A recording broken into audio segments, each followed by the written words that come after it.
Hey everyone, आज हम लोग पढ़ने जा रहे हैं एक ऐसा टॉपिक जो कि हमारे डे टू डे लाइफ में काफ़ी यूज़फुल होता है और हम हर कोई इस चीज़ के बारे में काफ़ी अवेयर है और जानता है कि ये क्या है। And that is AI. तो एआई जो होता है that stands for artificial intelligence. इसका बेसिकली यही काम होता है कि इसको एक गोल दिया जाता है या फिर उसको एक टास्क दिया जाता है और उसी के according it creates a system that can perform task that would otherwise require for human intelligence. इसके अलावा क्या होता है, जो एआई होता है वो एक हमारे एवरीडे लाइफ को वर्चुअली असिस्ट करता है। असिस्ट करने के साथ साथ जो भी search for prediction technologies and even ride hailing services. तो अगर हम एआई का थोड़ा हिस्ट्री अगर जानना चाहें तो एआई जो था 1956, उस टाइम पे जॉन मैकार्थी ने क्या किया था, फर्स्ट टाइम एआई को लेकर एक कॉन्फ्रेंस में बताया गया था कि एआई जो दैट इज आर्टिफिशियल इंटेलिजेंस जो टर्म है, इसके बारे में बताया गया था।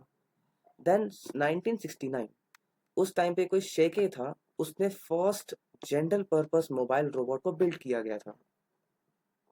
तो हमें इतना हिस्ट्री है, बाकी आप फर्दर पढ़ सकते हो। अब मेन चीज़ जो है वो होता है एवोल्यूशन ऑफ एआई। अगर आपने देखा है कि ये 1642 से लेकर हमारे प्रेजेंट डे में एआई का काफ़ी यूज़ हुआ है और ना जाने कितने उसके एवोल्यूशन किए गए हैं।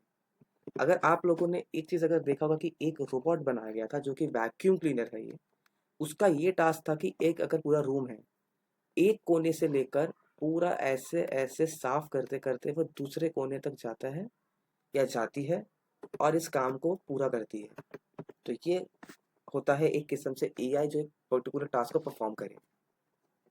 अब एआई का जो है काफ़ी बार इसका एडवांटेज और डिसएडवांटेज पर भी कई बार डिस्कशन किया गया है। बिगिनिंग विथ कि ये हमारे एवरीडे लाइफ को काफ़ी अच्छा बनाता है, जैसे कि एन्जॉयबल और improving our health and standard of living. But वहीं दूसरी ओर क्या होता है कि ऐसा भी कहा जाता है कि ये जो एआई है वो हमारे जॉब्स फर्दर जो है वो अनएम्प्लॉयमेंट क्रिएट करेगा, क्योंकि वो हमारे जॉब्स को छीन लिया जाएगा। इसके अलावा एक पॉजिटिव साइड अगर हम इसका एडवांटेज भी देखते हैं कि जहाँ पे ये AI can offer accessibility for people with disabilities. ऐसा भी किया गया कि बहुत जगह पे एआई ने दवाई बनाने में या किसी प्रॉब्लम को सॉल्व करने में एआई ने काफ़ी अपना अच्छा योगदान दिया है। और वहीं दूसरी ओर ये कई बार कुछ कुछ जगह पे ये ह्यूमन रेसिज्म को रिपीट करता है या उसको एक्सरिबेट्स करता है।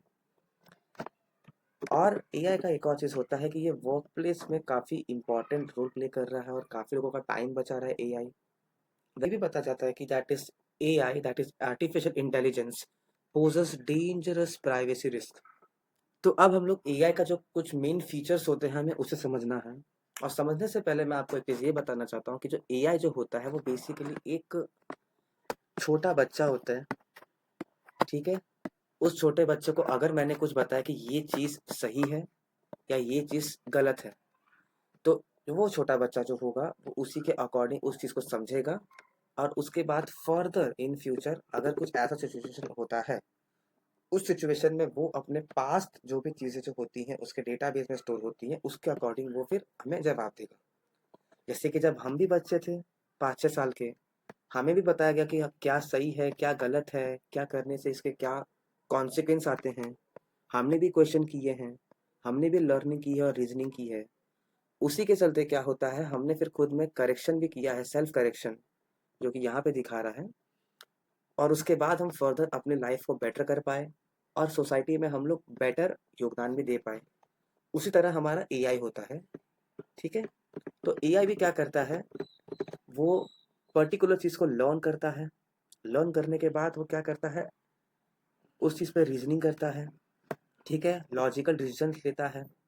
और अगर कोई भी पर्टिकुलर प्रॉब्लम्स आती है तो उस चीज़ को किस तरह सॉल्व किया जाए और कितने जल्दी किया जाए, वो करता है और अपने आप को इम्प्रूव करता है with certain feedbacks.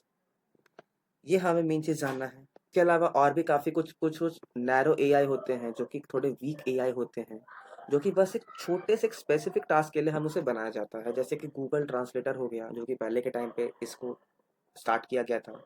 Siri, Alexa, जो कि आज प्रेजेंट डे के मोस्टली हम लोग इसे यूज़ कर रहे हैं। एआई जो होता है वो बिल्कुल इंसान की तरह सोचने की पूरा कोशिश करता है, क्योंकि एआई बेसिकली एक सॉफ्टवेयर, ये मैं पहले बताना भूल गया कि एक सॉफ्टवेयर प्रोग्राम होता है जो कि ह्यूमन की तरह एरर को समझता है, लर्न करता है और एरर को बता के उसके पॉसिबल सॉल्यूशन बता के हमें फिर जवाब देता है। तो ये होता है एआई का काम, अगर इसका डेफिनेशन जो है ये। देन उसके बाद क्या होता है कि इसके पास लिमिटेड मेमोरी होती है, क्योंकि जो जो चीज़ें, अगर मैं यूज़र हूँ, मेरे जो भी पर्टिकुलर चीज़ मैं जितना उस एआई को दूंगा वो उतना अपने उस डेटाबेस में स्टोर करेगा और उसी के अकॉर्डिंग मेरे को स्टडी करेगा और मुझे वैसा ही जवाब देगा। तो ये होता है एआई जिसका बस लिमिटेड होता है मेमोरी। ठीक है, मगर एक चीज़ होता है कि वो अपने पास डेटा से खुद को कई बार इम्प्रूव करता है, उससे लर्न करता है।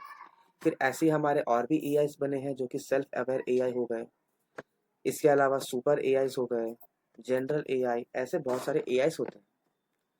अब एआई का हमें एक चीज़ समझना है कि एआई जो होता है वो नेचुरल लैंग्वेज प्रोसेसिंग पे काम करता है, दैट इज एनएलपी। एनएलपी जो है that is it enables the machine to understand and interact in human language. कई बार आप देखना, आप एआई से अगर बात करते हो तो वो काफ़ी एक इंसान की तरह आपको जवाब देने में हेल्प करता है। आपको सपोज ब्रदर बोलेगा, ये जैसे मैं यूज़ करता हूँ तो मुझे बड़ी बोलता है। ठीक है, तो ऐसे करके एआई जो होता है वो काम करता है और एक ह्यूमन लैंग्वेज की तरह इंटरेक्ट करके उस इंसानी भाषा में उसको बताता है। देन उसके बाद उसका बहुत अच्छा कंप्यूटर विजन होता है, that is helps machine to see and interpret the image and videos. कई बार होता है लोग अपने किसी पर्टिकुलर इमेज को डाले और उसे बोला कि इसको गिबली में कन्वर्ट करो, आप लोग को याद होगा इसका ट्रेंड चला था। तो एआई ने उस इमेज को स्टडी किया, समझा और तब जाके उसने उस पर्टिकुलर इमेज को गिबली में कन्वर्ट किया। हम लोग कई बार प्रॉम्प्ट देते हैं कि पर्टिकुलर हम कुछ कुछ चीज़ें ऐड करते हैं या हम अपना फोटो ऐड करते हैं और उसे कहते हैं कि भाई हम मुझे ऐसा वीडियो जनरेट करके दो या एक ऐसा इमेज मुझे इमेज जनरेशन करके दो। और उसके बाद क्या होता है, एआई उसी की तरह उस चीज़ को समझ के दिखाता है और बताता है। एआई में एक्सपर्ट सिस्टम होता है जो कि ह्यूमन को एक काफ़ी अच्छा डिसीजन मेकिंग में हेल्प करता है और बिल्कुल ह्यूमन एक्सपर्ट की तरह मिमिक करता है। एआई को एक स्पेसिफिक टास्क भी दिया जाता है जो कि उसी चीज़ को वो फिजिकली परफॉर्म करे उस टास्क को, जैसे कि रोबोट्स।